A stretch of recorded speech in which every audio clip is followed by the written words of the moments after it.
thanks for joining me on this journey through millennia of theatrical history. Yes, me again. Today is a special bonus episode to celebrate the fact that it's 2 years since the first episode of the History of European Theatre podcast was published. That was 75 full episodes ago and 14 bonus episodes. Quite something. In the first year, we got through the long period from the very beginning of mimetic drama through the ancient Greeks to the rise and fall of the Roman theatre. Things have slowed down a little in the second year, but still we managed to cut through the medieval period and a good chunk of the European Renaissance too. And of course, it's the journey that matters, not the destination. Good news is that I'm still enjoying doing this podcasting thing, learning lots, and from the feedback I've had from listeners and by the fact that you're still hearing this now, I guess that applies to you too. And there is lots to look forward to as I embark on year 3, with not just Shakespeare, who of course is looming large in my sights, but with the other English dramatists of the 16th and 17th centuries, and then on to more on the European continent too. I think one thing I can guarantee is that the pace of the podcast through history will slow further as we get to periods where more information is available, and I am enjoying delving into even the most obscure of theatrical details. By way of marking the podcast's second anniversary and to divert away from the main podcast timeline for a few minutes, I thought I would share some more personal stories with you. This episode is prompted by my first theatrical memories and the space they happened in. Every theatre of some age has wonderful historic stories to tell, and in that sense, this theatre is no more special than any other. But it does have its own unique history, and it's the type of thing that I hope I'll be able to delve into more in the main podcast once we get to those periods of history where the details of theatre buildings and the activities in them are recorded in better detail. And of course, this theatre has personal and formative memories for me. I have to say up front that for this episode, besides my own memories, I'm indebted to the information on the website www.arthurlloyd.co.uk, which has a wealth of information about theatres and music halls in the UK. I've used the details there with the kind permission of Matthew Lloyd.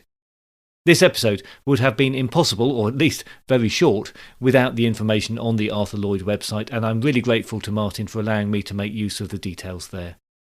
If you have any sort of interest in the history of any UK theatre, it's well worth taking a look at that site. I've put links in the show notes. The theatre in question, the theatre where I had my first theatrical experiences, is the Castle Theatre in my hometown, Farnham. But before I tell you about the Castle Theatre, let me set the scene a little. I'm conscious that most listeners are outside of the UK, and even those who are here with me may not have visited Farnham. If you take a train ride out of London's Waterloo station and go southwest for about an hour, you'll get to Farnham. The town lies in Surrey, but very close to the Hampshire border. The train line actually comes to an end a couple of stations further on, not far from the village of Chawton, home and burial place of Jane Austen. That really is still a village deep in the Hampshire countryside, but Farnham, while still being an essentially rural town for most of its history, is much larger, with a current population of about 39,000 souls. Evidence of Roman period occupation near one edge of the current town was found relatively recently, but continuous settlement seems to have started with the 7th century Saxon village that grew and became a trading town during the medieval period, being well established by the 13th century. Farnham's own literary connection comes a little later. William Cobbett, politician, pamphleteer and author of the early 19th century, was born in the town in a building that is still standing. It was a pub called the Jolly Farmer until it was appropriately renamed the William Cobbett in the 1970s. In its simplest form, the town is a crossroads at the bottom of a steep valley. The River Wey, a tributary of the Thames, runs through the town. The east-west axis is the flatter run along the valley floor once you've descended from the heights of Aldershot, a long-time military garrison town and Farnham's neighbour. Toward the western end of the current town, the road is bisected by another running north-south. This has come down steeply from the north, past the castle with its Norman keep and the old marketplace. Livestock, wool and hops were the mainstay of Farnham's local economy for centuries. But just the usual shops populate the town now. As the road runs south, over the river and up the hill towards the railway station and much of the residential part of the town, it crosses the main road, heading to the county town of Guildford. Go a little further and you'll come across the ruins of Waverley Abbey, a spot settled by the first Cistercian monks that arrived in England from France in 1128. It's been in its ruined state since 1536, when it was dismantled under Henry VIII's dissolution of the monasteries. It's well worth a trip up there to see the ruins, with the additional benefit of there being several very fine country pubs in the area. If you came into the town down the hill from the north, through the trees you can just see the mid-12th century castle with parkland behind it, former home of the Bishops of Winchester. They built this as a convenient stopping-off point about halfway between London and their seat in Winchester. As you descend along the path, you'll come to the Bishop's Steps. These assist on a particularly steep part of the road into town and are said to have been built for Bishop Fox of Winchester, who was blind for the last 10 years of his life in the early 16th century. The steps were built as 7 sets of 7 steps, with 7 paces between each set of steps, making life a little easier for the blind bishop, but difficult for tongue-tied podcasters. Beyond the steps, you pass the Nelson Arms, another fine watering hole, and then a few 19th century almshouses, and then some shops, until to your left there is a small courtyard. It's a bit different now, but if you'd ventured into the yard for most of its life, you would have seen a hay barn, dating from a time when the blind bishop could well have used the smell of the drying hay as a useful marker on his journey into town. Although the original construction is dated to the 16th century, the use of the building over the years has varied. It may have originally been built as a home, then been used as sleeping quarters for the castle servants, and then just as a storage space. But use as a hay barn seems to have been the case for a long settled period, and it's how the history of the building was portrayed when the theatre-goers started to visit. The story of the Castle Theatre starts relatively late, but certainly there would have been theatre in Farnham long before its inception. A thriving market town on the roads between London and Southampton and London and Guildford would have been a prime target for travelling players from the Middle Ages onwards. A market town meant money changing hands, winners and losers, people letting their hair down for the day and looking for a bit of entertainment. Unfortunately, none of this has been recorded specifically in Farnham, but to leap forward a lot, there is a story of one Arthur West in 1905. He had tried to erect a wooden theatre building with a canvas roof and, wonder of wonders, gas lighting. This was in direct contravention of local planning laws, and his activities were soon stopped by the local council. So the first permanent theatre in Farnham, the Castle Theatre, came into being in 1939, just as the Second World War, from England's point of view, was getting started. A touring troupe called the English Travelling Players, led by actor Lawrence Ray, had recently returned from Europe in the face of the looming war. They travelled up from the south coast where the ferry from France had docked, and happened to make their first overnight stop in Farnham. The story goes that they were travelling in a van which was parked in Castle Street, and they slept in it overnight. The next morning they walked around town a little and rather liked the look of the place. They made some inquiries and were directed to a local town luminary who luckily felt accommodating towards the actors. He gave them a tour of the town, and as part of this showed them an empty 16th century hay barn, close to where they had overnighted in their van. Now it must have taken quite a leap of imagination to see the space as a home for theatre, but a plan was hatched, a rental fee was agreed, and the troupe set about turning the place into a theatre, enlisting the help of a local builder to assist with the more structural elements of the work. The floor of the would-be auditorium was given an appropriate rake, something that would later be adjusted as dimensions of the space were refined, and a stage area at floor level was marked out. Dressing rooms were built, and old cinema seats were found that could be repurposed in the theatre. I think these were the very same seats that I sat in as a child in the 1970s. With very curved and low backs, they were not comfortable even for a child. The building work added a front entrance that opened from the courtyard onto a very small foyer, where the original wooden features of the barn could be admired. The auditorium could accommodate just 176 seats for the audience, and that was at quite a pinch. The stage was in fact bigger than the auditorium. The low roof was a problem. A tall actor only needed to stand on a prop box and would be able to touch the ceiling, which meant that the flats that made up the stage scenery could only be 8 feet tall. The front row of the audience was practically sitting on the stage, and any unguarded stretch of the legs could result in an actor going tumbling at an inopportune moment. The star dressing room had to be accommodated to the left edge of the stage, behind the no smoking signs. But such privations and risks were the rough and tumble of the life of the acting troupe, and at least they could now settle in one place. But settling in one place meant that some new administrative details had to be dealt with. The local town council was responsible at the time for issuing theatre licences, and being a relatively conservative town, this was not forthcoming. So, the newly formed company had to operate as a private members' theatre club to avoid the need for licensing.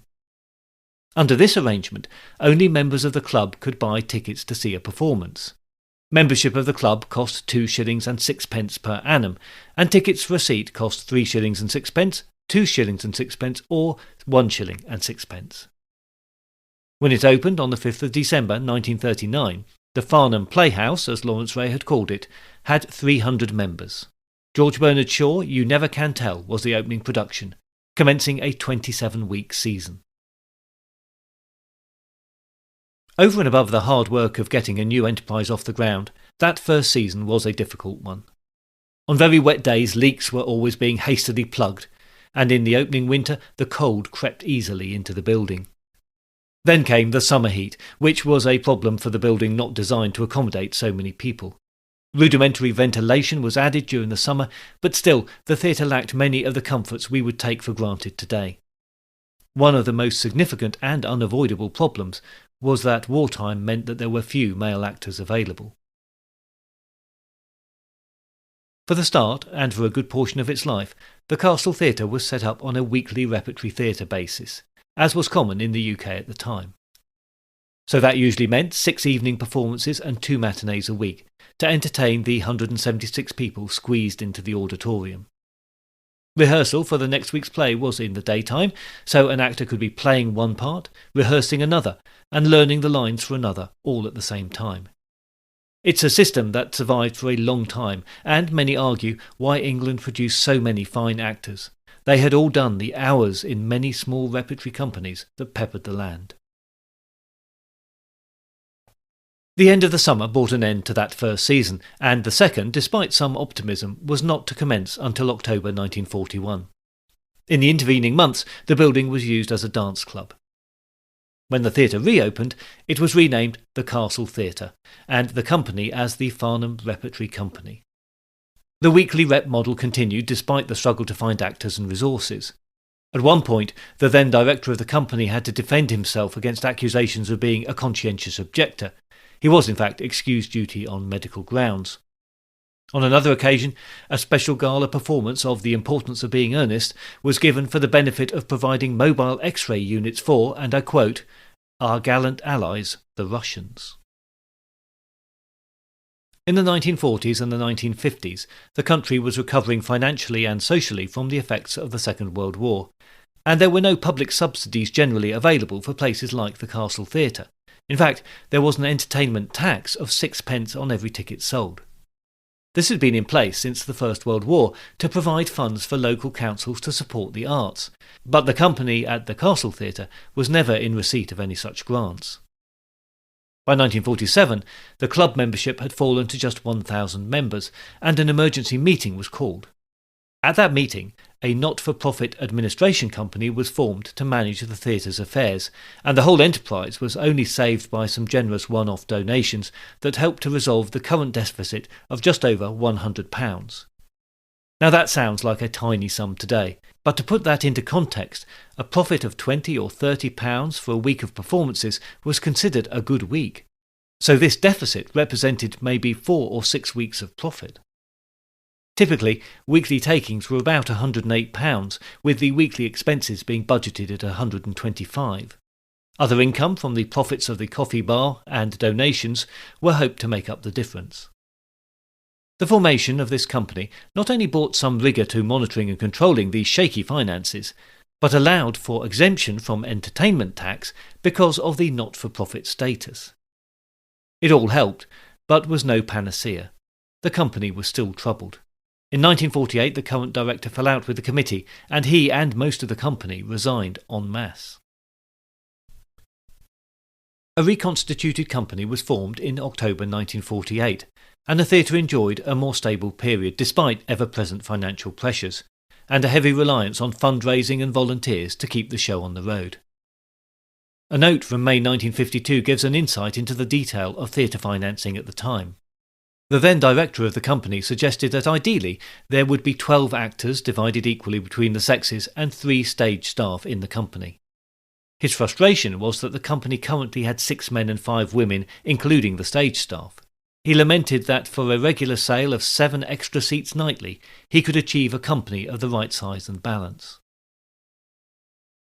But artistically, the theatre had gained a good reputation and attracted many good actors. Many actors who later appeared in British films, TV and on the West End stage worked there. From an international point of view, perhaps the best known was Edward Woodward, he of The Wicker Man and The Equalizer, among many other things. He appeared at the Castle Theatre as a young actor. In an oft-repeated anecdote that illustrates the intimacy of the theatre, he reported that while he was standing downstage and engaged in an emotional scene, he felt a tug on his trouser leg and received a compliment for his previous week's performance from a member of the audience in the front row. Weekly rep was a real grind for all concerned. After the last performance on a Saturday night, the current set was struck very quickly. It was said that if you lingered just briefly when leaving the auditorium on a Saturday night, that you might catch the stagehand and designer starting their night's work. By the following Monday afternoon, the new set, lighting and props had to be in place for the dress rehearsal, and the first performance was on that Monday evening. There really was no leeway for big problems, but as is the way in the theatre, the show went on, often with individuals doubling up on roles both on and off stage to keep the show on the road. And this was the pattern through the 1950s and the 1960s, with a move to a slightly more relaxed fortnightly cycle and offering some touring productions to other theatres in the south of England by the mid-60s. I have a programme from the theatre from May 1967, which gives an interesting snapshot to the eclectic mix of plays on offer that summer. At the end of May, there was The Killing of Sister George by Frank Marcus. This play had recently had a successful West End run in 1966, having started life at the Bristol Old Vic the preceding year. Then, in mid-June, came The Forest by Alexander Obtrovsky, who was a significant playwright in Russia in the late 19th century. The programme claims that this is the first English production of the Russian comedy. Then came Bowing Bowing, a French farce by Marc Campbelletti that in its English translation had recently finished a 4-year run in the West End. No doubt a guaranteed seat filler for the English summer. Following this, in July, came Two Gentlemen of Verona. Each play ran for 2 weeks.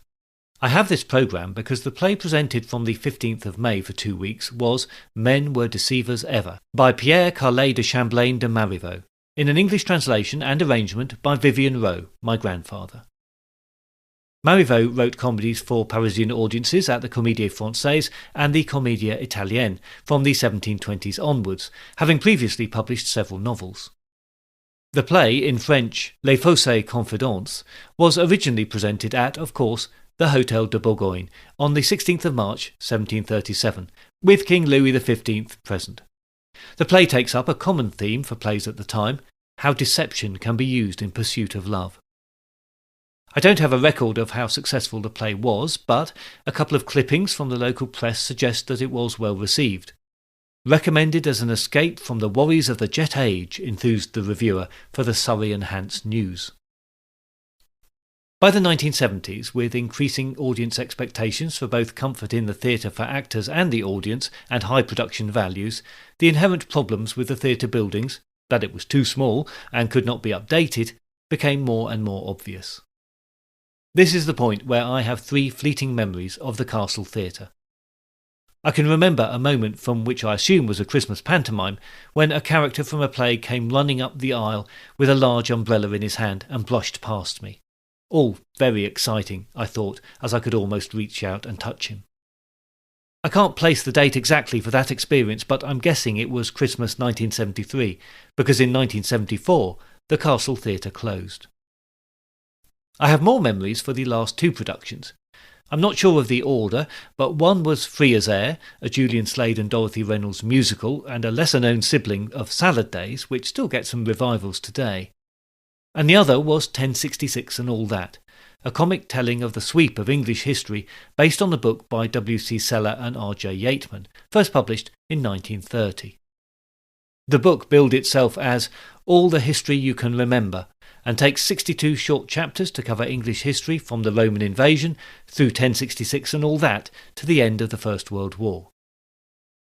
The book was poking fun at both the great man style of teaching history as well as the opposing Whig history view that broadly saw English history as a journey from oppression to the glorious enlightened present. The play adaptation included some light-hearted songs and created an everyman character who travelled through history as an observer and sometimes reluctant participant in the action. Both plays were, I think, produced in a hurry because the opening of the purpose-built theatre to replace the Castle Theatre was delayed. Yes, the closure of the Castle Theatre was not a sad event. Its replacement was the Redgrave Theatre, named after Michael of that great acting dynasty. The new building, which was appended to an existing listed house, included a large foyer, a studio theatre, as well as the necessary offices and backstage areas, and a large main house. This could seat more than double the audience of the Castle Theatre in air-conditioned comfort. It had a thrust stage with a central revolve and a modern lighting system. It took a staff of 50 or 60 people to run the theatre. The contrast with the old Castle Theatre could not have been greater. But the new theatre did manage to retain some of that sense of the former theatre's intimacy through an auditorium without a central aisle, and also a reliance on volunteers and fundraisers to keep it going. That must have been very familiar to the die-hard supporters.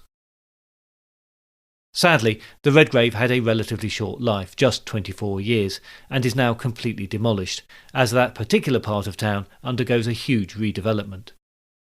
The struggle and ultimately the failure to keep theatre alive in Farnham, a town where the demographics suggest theatre should be very popular, is an interesting one in itself and speaks to the larger story of the struggle of survival of local theatre in England.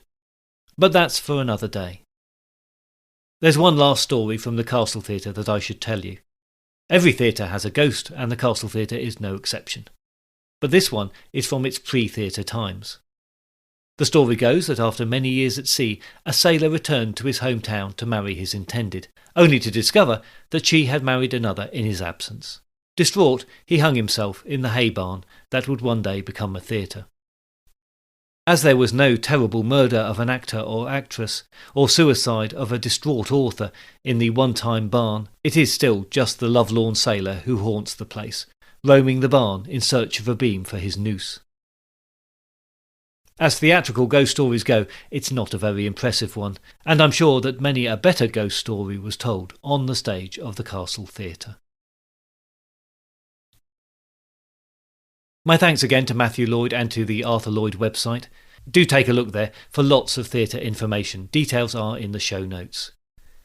If you want to know more about the history of Farnham, I've also put some links in the show notes about that. English Heritage care for the site of Waverley Abbey and have information about it on their website. You can find out about Farnham Castle and the Keep on their own website. The Keep is open to the public, and arranged visits to the castle, which is now a conference centre and wedding venue, are possible. For general historical information about Farnham, the Farnham Society has lots of information and publications about different aspects of the history and life in the town. You might even spot my grandfather's books in second-hand bookshops. He wrote travel books in the 1940s, 50s and 60s on different areas of France, weaving stories from French history into observations on his travels through the landscapes of a country recovering from war and then modernising, all aimed at the burgeoning travel industry coming out of the UK to the continent. They are, of course, more than a little out of date now, but full of the charm, humour and enthusiasm that I remember him for. Thanks for your support for the podcast over the last couple of years. I could not have done it without you. Here's to the next one. I look forward to your company next time, but if you have any comments or concerns in the meantime, you can contact me by email at thoetp@gmail.com or via Twitter at thoetp.